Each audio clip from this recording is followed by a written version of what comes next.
नमस्कार। बिहार में अगर प्राइमरी टीचर बनना है तो ये जानकारी एकदम आपके लिए है।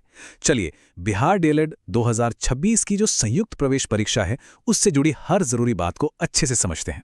तो सबसे पहले जरा इस नंबर पर गौर कीजिए। इस साल इस एक परीक्षा के लिए 3,08,560 लोगों ने अप्लाई किया है। सोचिए कितनी बड़ी संख्या है ये। लेकिन अब इस नंबर को देखिए, 3 लाख से ज्यादा एप्लीकेंट्स और सीटें कितनी हैं? पूरे राज्य के 306 कॉलेजों को मिलाकर सिर्फ 30,800। यहीं से सारा कंपटीशन शुरू होता है। और हाँ, ये सारी जानकारी हम आपको कहाँ से दे रहे हैं? ये सब ऑफिशियल अनाउंसमेंट्स पर आधारित है, जैसा कि इस रिपोर्ट में देखा जा सकता है। मतलब हर एक बात 100% पक्की है। अच्छा, इस पूरे सफर में सबसे जरूरी होती हैं तारीखें। एक भी चूके तो दिक्कत हो सकती है। तो चलिए, एप्लीकेशन से लेकर क्लासरूम तक का पूरा टाइमलाइन देख लेते हैं।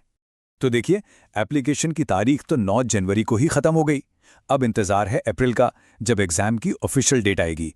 उम्मीद है कि एग्जाम अप्रैल के आखिर में या फिर मई की शुरुआत में हो जाएगा।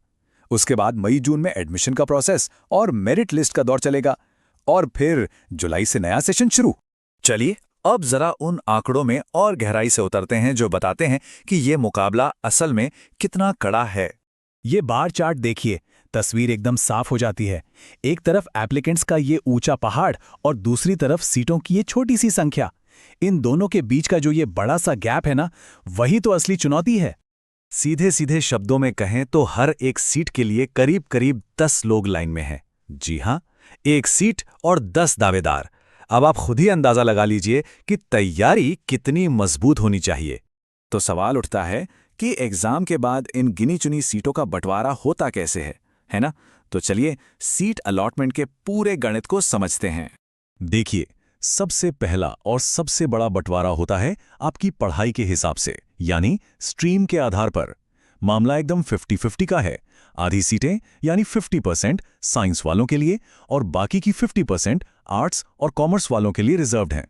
इसके अलावा कुछ और रिजर्वेशन पॉलिसीज भी हैं, जैसे जिन कैंडिडेट्स ने इंटर में उर्दू सब्जेक्ट पढ़ा है, उनके लिए 10% का हॉरिजॉन्टल रिजर्वेशन है।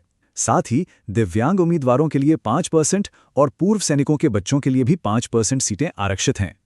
अब आते हैं इस पूरी कहानी के सबसे अहम किरदार पर, यानी खुद एंट्रेंस टेस्ट पर। आखिर ये पास करेंगे तभी तो एडमिशन की बात होगी। चलिए, इसके पैटर्न को डिकोड करते हैं।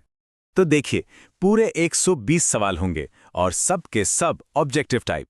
सबसे ज्यादा ध्यान देना होगा जनरल हिंदी या उर्दू और गणित पर, क्योंकि इन दोनों से 25-25 सवाल आएंगे।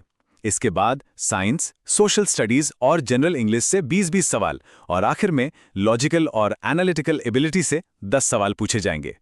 अच्छा, एग्जाम के बाद का प्रोसेस भी समझ लीजिए। पहले 3 मेरिट लिस्ट निकलेंगी, फिर अपनी पसंद के कॉलेज भरने का मौका मिलेगा, जिसे चॉइस फिलिंग कहते हैं। और एक स्लाइड अप का ऑप्शन भी होता है, मतलब अगर आपको बाद में अपनी पसंद के किसी बेहतर कॉलेज में सीट खाली मिलती है तो आप वहां शिफ्ट हो सकते हैं।